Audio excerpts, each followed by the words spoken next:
ಶ್ರೀರಾಮನವಮಿ ಪೂಜಾ ವಿಧಾನ ಈ ಕೆಲಸಗಳನ್ನು ಮಾಡಿದರೆ ಅದೃಷ್ಟ. ಹಾಗೆ ಈ ದಿನ ಮಾಡಬಾರದ ತಪ್ಪುಗಳು. ಶ್ರೀರಾಮನವಮಿಯನ್ನು ಅದ್ದೂರಿಯಾಗಿ ಆಚರಿಸಲು ಸಜ್ಜಾಗಿದ್ದಾರೆ. ಚೈತ್ರ ಮಾಸದ ಶುಕ್ಲ ಪಕ್ಷದ 9ನೇ ದಿನದಂದು ಶ್ರೀರಾಮನವಮಿ ಹಬ್ಬವನ್ನು ಆಚರಿಸಲಾಗುತ್ತದೆ. ಶ್ರೀರಾಮನು ಈ ದಿನ ಜನಿಸಿದನು. ವಸಂತ ಋತುವಿನ ಚೈತ್ರ ಶುದ್ಧ ನವಮಿಯಂದು ಶ್ರೀರಾಮನವಮಿಯನ್ನು ವಾರ್ಷಿಕವಾಗಿ ಆಚರಿಸಲಾಗುತ್ತದೆ. ರಾಮನು 14 ವರ್ಷಗಳ ವನವಾಸವನ್ನು ಮುಗಿಸಿ ಅಯೋಧ್ಯೆಯನ್ನು ತಲುಪಿದ ದಿನವೂ ಹೌದು. ಇದೇ ದಿನ ಸೀತಾರಾಮರ ಕಲ್ಯಾಣವೂ ನಡೆಯಿತು ಎನ್ನುತ್ತಾರೆ ವಿದ್ವಾಂಸರು. ಈ ವರ್ಷ ಏಪ್ರಿಲ್ 6ರಂದು ದೇಶದೆಲ್ಲೆಡೆ ಶ್ರೀರಾಮನವಮಿ ಹಬ್ಬವನ್ನು ವಿಜೃಂಭಣೆಯಿಂದ ಆಚರಿಸಲಾಗುತ್ತದೆ. ಮತ್ತು ಶ್ರೀರಾಮನವಮಿಯ ದಿನ ಮಾಡುವ ಪೂಜೆಯನ್ನು ಹೇಗೆ ಮಾಡಬೇಕು, ಈ ಹಬ್ಬದ ದಿನದಂದು ಏನು ಮಾಡಬಹುದು, ಯಾವ ರೀತಿಯ ವಸ್ತುಗಳು ಚೆನ್ನಾಗಿ ಬರುತ್ತವೆ, ಇಂದು ಮಾಡಬಾರದ ತಪ್ಪುಗಳು ಯಾವುವು, ಈಗ ಅಂತಹ ಹಲವು ವಿಷಯಗಳನ್ನು ಈ ವಿಡಿಯೋದಲ್ಲಿ ಕಲಿಯೋಣ. ಈ ವಿಡಿಯೋ ನೋಡುವ ಮೊದಲು ಜೈ ಶ್ರೀರಾಮ್ ಎಂದು ಒಂದು ಸಣ್ಣ ಕಾಮೆಂಟ್ ಮಾಡಿ. ಹಾಗೆಯೇ ಈ ವಿಡಿಯೋವನ್ನು ಎಲ್ಲಿಯೂ ಸ್ಕಿಪ್ ಮಾಡದೆ ಕೊನೆಯವರೆಗೂ ನೋಡಿ. ಬೆಳಿಗ್ಗೆ 6 ಗಂಟೆಗೆ ಎದ್ದು ಸ್ನಾನ ಮಾಡಿ. ಅದರ ನಂತರ ಹಳದಿ ಬಟ್ಟೆಗಳನ್ನು ಧರಿಸಿ ಮತ್ತು ಇಡೀ ಮನೆಯನ್ನು ಸ್ವಚ್ಛಗೊಳಿಸಿ. ಪೂಜಾ ಮಂದಿರದ ಜೊತೆಗೆ ಬಾಗಿಲ ಕಂಬಗಳಿಗೆ ಅರಿಶಿನ ಕುಂಕುಮ ಹಚ್ಚಿ ಬಣ್ಣದ ರಂಗೋಲಿಗಳನ್ನು ಮನೆಯ ಮುಂದೆ ಇಡಬೇಕು.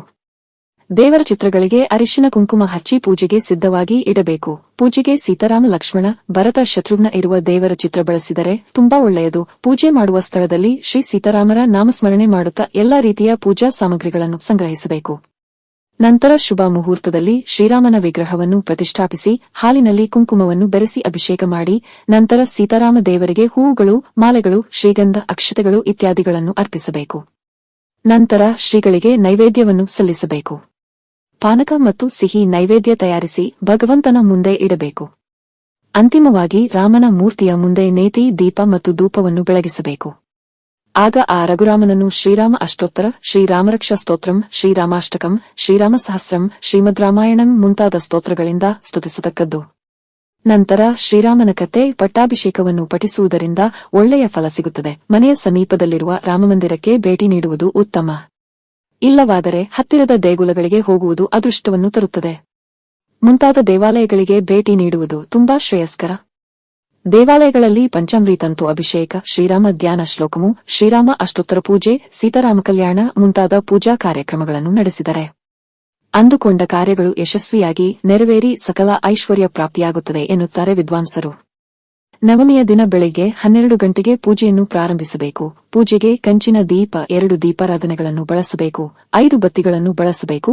ಪೂಜೆಯ ಸಮಯದಲ್ಲಿ ತುಳಸಿ ಮಾಲೆಯನ್ನು ಧರಿಸಬೇಕು. ಪೂಜೆಯ ನಂತರ ಮುತ್ತೈದೆಯರಿಗೆ ತಾಂಬೂಲಗಳ ಜೊತೆಗೆ ಶ್ರೀರಾಮರಕ್ಷ ಸ್ತೋತ್ರಂ, ಶ್ರೀರಾಮತ ನಿತ್ಯ ಪೂಜೆಯಂತಹ ಪುಸ್ತಕಗಳನ್ನು ನೀಡುವುದರಿಂದ ಸುಮಂಗಲಿ ಯೋಗ ಪ್ರಾಪ್ತಿಯಾಗುತ್ತದೆ ಮತ್ತು ಸಕಾರಾತ್ಮಕ ಫಲಿತಾಂಶವೂ ದೊರೆಯುತ್ತದೆ ಎನ್ನುತ್ತಾರೆ ಪಂಡಿತರು. ಶ್ರೀರಾಮ ನವಮಿಯಂದು ಇದನ್ನು ಮಾಡುವುದು ಉತ್ತಮ.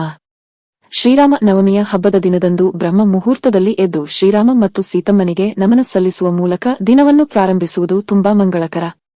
ಅಲ್ಲದೆ ಮನೆಯನ್ನು ಸ್ವಚ್ಛಗೊಳಿಸಿ ಮನೆಯ ಮುಖ್ಯ ಬಾಗಿಲಿಗೆ ಮಾವಿನ ತೋರಣ ಕಟ್ಟಿ ಮನೆಯ ಮುಂದೆ ಸುಂದರ ರಂಗೋಲಿಯನ್ನು ಬಿಡಿಸಿ ಶ್ರೀರಾಮನವಮಿ ಆಚರಿಸಲು ತಯಾರಿ ಮಾಡಿಕೊಳ್ಳಿ. ನಂತರ ಸ್ನಾನದ ನೀರಿನಲ್ಲಿ ಗಂಗಾಜಲವನ್ನು ಸೇರಿಸಿ ಸ್ವಚ್ಛವಾಗಿ ಸ್ನಾನ ಮಾಡಬೇಕು. ನಂತರ ನೀರನ್ನು ಕೈಯಲ್ಲಿ ತೆಗೆದುಕೊಂಡು ಸೂರ್ಯನಿಗೆ ನಮಸ್ಕರಿಸಬೇಕು. ಶ್ರೀರಾಮ ನವಮಿಯಂದು ಭಗವಂತನಿಗೆ ಪಾನಕ ಮತ್ತು ನೈವೇದ್ಯ ನಿವೇದಿಸಿದ ನಂತರ ಅನಾರೋಗ್ಯದಿಂದ ಮುಕ್ತಿ ಸಿಗುತ್ತದೆ. ಶ್ರೀರಾಮನವಮಿಯಂದು ಪತಿ ಪತ್ನಿ ಜಗಳವಾಡದಿದ್ದರೆ ಎಲ್ಲವೂ ಶುಭ, ದಾಂಪತ್ಯ ಜೀವನ ಸುಖಮಯವಾಗಿರುತ್ತದೆ. ಅತ್ಯಂತ ಶ್ರದ್ಧೆಯಿಂದ ರಾಮನನ್ನು ಪೂಜಿಸಿ ಉಪವಾಸ ಮಾಡಿದರೆ ಮಾಡಿದ ಪಾಪಗಳೆಲ್ಲವೂ ತೊಲಗುತ್ತದೆ ಎಂಬುದು ಹಲವರ ನಂಬಿಕೆ. ಆದುದರಿಂದ ಶ್ರೀರಾಮನವಮಿಯಂದು ಶ್ರೀರಾಮನನ್ನು ಉಪಚಾರಗಳಿಂದ ಅತ್ಯಂತ ಶ್ರದ್ಧೆಯಿಂದ ಪೂಜಿಸಿರಿ. ಶ್ರೀರಾಮನ ಕೃಪೆಯಿಂದ ನೀವು ಚೆನ್ನಾಗಿರುತ್ತೀರಿ. ಶ್ರೀರಾಮ ನವಮಿ ದಿನದಂದು ಮಾಡಬೇಕಾದ ಕೆಲವು ಕೆಲಸಗಳು. ಇದನ್ನು ಮಾಡುವುದರಿಂದ ನಿಮಗೆ ವರ್ಷವಿಡೀ ಅದೃಷ್ಟ ಮತ್ತು ಸಂತೋಷ ಸಿಗುತ್ತದೆ. ಹಳದಿ ಬಟ್ಟೆಗಳನ್ನು ಧರಿಸಬೇಕು. ಉಪವಾಸ ದೀಕ್ಷೆಯನ್ನು ಆಚರಿಸುವ ಪ್ರತಿಜ್ಞೆ ಮಾಡಿ ಹಳದಿ ಬಟ್ಟೆಯನ್ನು ಧರಿಸಿ ಶ್ರೀರಾಮ ಪರಿವಾರದ ಮೂರ್ತಿಯನ್ನು ಇಟ್ಟು ಭಕ್ತಿಯಿಂದ ಪೂಜಿಸಬೇಕು. ಶ್ರೀರಾಮ ರಕ್ಷಾ ಸ್ತೋತ್ರಂ ಪಠಿಸುತ್ತಾ ಶ್ರೀರಾಮ ಕಲ್ಯಾಣ ಮಂತ್ರಗಳನ್ನು ಕೇಳುತ್ತಾ ಶ್ರೀರಾಮನ ಕಲ್ಯಾಣಗಳನ್ನು ದಾರೆ ಎರೆದರೆ ವರ್ಷವಿಡೀ ಅನ್ನದ ಕೊರತೆ ಕಾಡದು.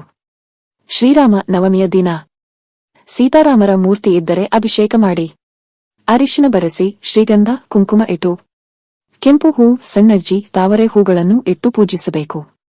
ಮೂರ್ತಿ ಇಲ್ಲದವರು ಬೆಳ್ಳಿ ನಾಣ್ಯದಿಂದ ಹೀಗೆ ಮಾಡಬಹುದು. ಬೆಳ್ಳಿ ನಾಣ್ಯ ಇಲ್ಲದವರು ತಾಮ್ರದ ನಾಣ್ಯ ಬಳಸಬಹುದು. ಏನಿಲ್ಲವೆಂದರೂ ಸೀತಾರಾಮನ ಫೋಟೋಗೆ ಶ್ರೀಗಂಧ ಕುಂಕುಮ ಹಚ್ಚಿ ಕೆಂಪು ಹೂಗಳಿಂದ ಪೂಜಿಸಬೇಕು. ಅದರ ನಂತರ ಹಿತ್ತಾಳೆ ಅಥವಾ ಬೆಳ್ಳಿಯ ಕುಂದುದಲ್ಲಿ ತುಪ್ಪದಿಂದ ದೀಪವನ್ನು ಬೆಳಗಿಸಬೇಕು. ಹೀಗೆ ಮಾಡಿದರೂ ಸೀತಾರಾಮ್ ಹಾಗೂ ಲಕ್ಷ್ಮೀ ದೇವಿಯ ಕೃಪೆ ಸಿಗುತ್ತದೆ. ಬೆಳ್ಳಿ ನಾಣ್ಯ, ತಾಮ್ರದ ನಾಣ್ಯ ಇಲ್ಲದವರು ಒಂದೇ ₹1 ಬಿಲ್ಲೆಯನ್ನಾದರೂ ಅಭಿಷೇಕ ಮಾಡಿಸಿದರೆ ಅದೃಷ್ಟ ಬರುತ್ತದೆ. ಹೀಗೆ ಮಾಡಿದರೆ ವರ್ಷಪೂರ್ತಿ ಶುಭವಾಗುತ್ತದೆ.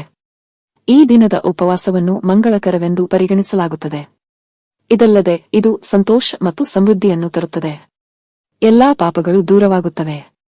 ಅಯೋಧ್ಯೆಯ ಸರಯೂ ನದಿಯಲ್ಲಿ ಪುಣ್ಯಸ್ನಾನ ಮಾಡುವುದರಿಂದ ಹಿಂದಿನ ಮತ್ತು ವರ್ತಮಾನದ ಪಾಪಗಳು ನಿವಾರಣೆಯಾಗುತ್ತದೆ ಎಂದು ನಂಬಲಾಗಿದೆ. ಶ್ರೀರಾಮನವಮಿಯಂದು ರಾಮ ಕೀರ್ತನೆಗಳು, ಭಜನೆಗಳು ಮತ್ತು ಸ್ತೋತ್ರಗಳನ್ನು ಪಠಿಸುವುದು ಸಂತೋಷ ಮತ್ತು ಸಮೃದ್ಧಿಯನ್ನು ತರುತ್ತದೆ. ಪಂಡಿತರು ರಾಮನ ಮೇಲಿನ ಹೆಚ್ಚಿನ ಭಕ್ತಿ ಹೆಚ್ಚಿನ ಪ್ರಯೋಜನಗಳನ್ನು ನೀಡುತ್ತದೆ ಎಂದು ಹೇಳುತ್ತಾರೆ. ದಶಮಿ ತಿಥಿಯವರೆಗೆ 9 ದಿನಗಳ ಕಾಲ ಅಖಂಡ ದೀಪವನ್ನು ಬೆಳಗಿಸಬೇಕು. ಏನಾದರೂ ತೊಂದರೆಗಳಿದ್ದರೆ ಹಬ್ಬ ಮುಗಿಯುವವರೆಗೆ ಪ್ರತಿದಿನ ಬೆಳಗ್ಗೆ ಮತ್ತು ಸಂಜೆ ದೀಪಗಳನ್ನು ಹಚ್ಚಿ. ಉಪವಾಸ ಮಾಡುವಾಗ ಸಾಕಷ್ಟು ನೀರು ಕುಡಿಯಿರಿ. ದೇಹವನ್ನು ಹೈಡ್ರೀಕರಿಸಿದಂತೆ ನೋಡಿಕೊಳ್ಳಿ. ನಿಂಬೆ ನೀರು, ತೆಂಗಿನಕಾಯಿ, ಮಜ್ಜಿಗೆ, ಗ್ರೀನ್ ಟೀ ಕುಡಿಯುವುದರಿಂದ ನಿಮ್ಮ ಆರೋಗ್ಯ ಸುಧಾರಿಸುತ್ತದೆ. ಕೆಲಸದಲ್ಲಿರುವಾಗ ನಿಮಗೆ ಹಸಿವು ಅನಿಸಿದರೆ ಸ್ವಲ್ಪ ವಾಲ್ನಟ್ ಮತ್ತು ಬಾದಾಮಿಗಳನ್ನು ತಿನ್ನಿರಿ. ಇವುಗಳು ನಿಮ್ಮನ್ನು ಹಸಿವಿನಿಂದ ಇರುವಂತೆ ಮಾಡುತ್ತದೆ ಮತ್ತು ತೂಕ ಹೆಚ್ಚಾಗದಂತೆ ನೋಡಿಕೊಳ್ಳಲು ಉತ್ತಮ ಪ್ರೋಟೀನ್ ನೀಡುತ್ತದೆ. ಶ್ರೀರಾಮನವಮಿಯಂದು ಯಾರಿಗೂ ಮೋಸ ಮಾಡಬೇಡಿ, ಪ್ರಾಮಾಣಿಕವಾಗಿರಿ. ನೀವು ಮಾಡುವ ಎಲ್ಲವನ್ನೂ ಪ್ರಾಮಾಣಿಕವಾಗಿ ಮಾಡಿ. ರಾಮನವಮಿಯಂದು ಮಹಾವಿಷ್ಣುವಿನ ನಿಜವಾದ ರೂಪವಾದ ಶ್ರೀರಾಮನನ್ನು ಪೂಜಿಸುವ ದಿನದಂದು ಕೆಲವು ಚಟುವಟಿಕೆಗಳಿಂದ ದೂರವಿರಬೇಕು. ಈ ದಿನ ಶ್ರೀರಾಮನನ್ನು ಅತ್ಯಂತ ಕಟ್ಟುನಿಟ್ಟಾಗಿ ಪೂಜಿಸಬೇಕು. ಶ್ರೀರಾಮ ನವಮಿಯ ಶುಭ ದಿನದಂದು ಮಾಡಬಾರದ ಕೆಲವು ಕೆಲಸಗಳಿವೆ. ಈ ದಿನ ಮಾಂಸ ಮತ್ತು ಮದ್ಯ ಸೇವಿಸಬೇಡಿ. ರಾಮನವಮಿಯಂದು ಮಾಂಸಾಹಾರ ಸೇವಿಸುವುದರಿಂದ ರಾಮನಿಗೆ ಹಾನಿಯಾಗುತ್ತದೆ. ಆರ್ಥಿಕ ತೊಂದರೆಗಳ ಪರಿಣಾಮ ಎದುರಿಸಬೇಕಾಗುತ್ತದೆ. ಅಲ್ಲದೆ ಅಡುಗೆಗೆ ಈರುಳ್ಳಿ ಮತ್ತು ಬೆಳ್ಳುಳ್ಳಿ ಸೇರಿಸಬಾರದು. ನವಮಿ ಸಮಯದಲ್ಲಿ ಕೂದಲು ಕತ್ತರಿಸುವುದು ಅಥವಾ ಶೇವಿಂಗ್ ಮಾಡುವುದು ಒಳ್ಳೆಯದಲ್ಲ. ರಾಮನವಮಿಯಂದು ಯಾರೂ ವಾದವಿವಾದಗಳಿಗೆ ಮಣಿಯಬಾರದು, ಯಾರೊಂದಿಗೂ ಜಗಳವಾಡಬಾರದು, ಹಿಂಸಾಚಾರ ಮಾಡಬಾರದು. ಅದರಲ್ಲೂ ಗಂಡ ಹೆಂಡತಿಯರು ಜಗಳವಾಡಬಾರದು. ಅನ್ಯರ ವಿಚಾರ ವಿವಾದಗಳಲ್ಲಿ ತಲೆ ಕೆಡಿಸಿಕೊಂಡರೆ ರಾಮನಿಗೆ ಕೋಪ ಬರುತ್ತದೆ. ಇದರಿಂದ ಆರ್ಥಿಕ ಸಂಕಷ್ಟ, ನಷ್ಟ ಬರಬಹುದು ಎಂಬ ಅನುಮಾನಗಳು ಬರುತ್ತವೆ. ಕನಿಷ್ಠ 9 ದಿನಗಳ ಕಾಲ ರಾಮನ ಇಷ್ಟಾರ್ಥಗಳನ್ನು ಈಡೇರಿಸಲು ಪ್ರಯತ್ನಿಸಿ. ಇತರರನ್ನು ಟೀಕಿಸುವುದನ್ನು ಅಥವಾ ಅವರ ಬಗ್ಗೆ ಕೆಟ್ಟದಾಗಿ ಮಾತನಾಡುವುದನ್ನು ತಪ್ಪಿಸಿ. ಅಗತ್ಯವಿರುವವರಿಗೆ ದಯೆ ಮತ್ತು ಉದಾರವಾಗಿರಿ. ಈ ಶುಭ ದಿನದಂದು ನಿಮ್ಮ ಸಂಗಾತಿಗೆ ಮೋಸ ಮಾಡಬೇಡಿ ಮತ್ತು ಪ್ರೀತಿಯನ್ನು ಹಂಚಿಕೊಳ್ಳಬೇಡಿ. ಅಲ್ಲದೆ ಇತರರಿಗೆ ದ್ರೋಹ ಮಾಡಬೇಡಿ. ಶ್ರೀರಾಮ ನವಮಿಯನ್ನು ಆಚರಿಸುವ ಮತ್ತು ರಾಮನ ವಿವಾಹ ಸಮಾರಂಭವನ್ನು ಮಾಡುವವರು ತಮ್ಮ ಆಹಾರದಲ್ಲಿ ಬೆಳ್ಳುಳ್ಳಿ ಮತ್ತು ಈರುಳ್ಳಿ ತಿನ್ನುವುದನ್ನು ತಪ್ಪಿಸಬೇಕು. ರಾಮನವಮಿಯಂದು ಆಹಾರ ಮಾತ್ರವಲ್ಲದೆ ಮದ್ಯಪಾನ ಮತ್ತು ಧೂಮಪಾನವನ್ನು ಸಹ ಮಾಡಬಾರದು. ಶ್ರೀರಾಮ ನವಮಿ ಮಹತ್ವ: ನಮ್ಮ ಶ್ರೀರಾಮನು ಕೊಟ್ಟ ಮಾತಿನಂತೆ ನಡೆದುಕೊಳ್ಳುವ, ಧರ್ಮಾಚರಣೆಯ, ಏಕಪತ್ನಿತ್ವದ, ಸದಾ ಸತ್ಯವನ್ನೇ ನುಡಿಯುವ, ಒಳ್ಳೆಯ ನಡತೆಯ ಗುಣಗಳ ದ್ಯೋತಕನಾಗಿದ್ದಾನೆ.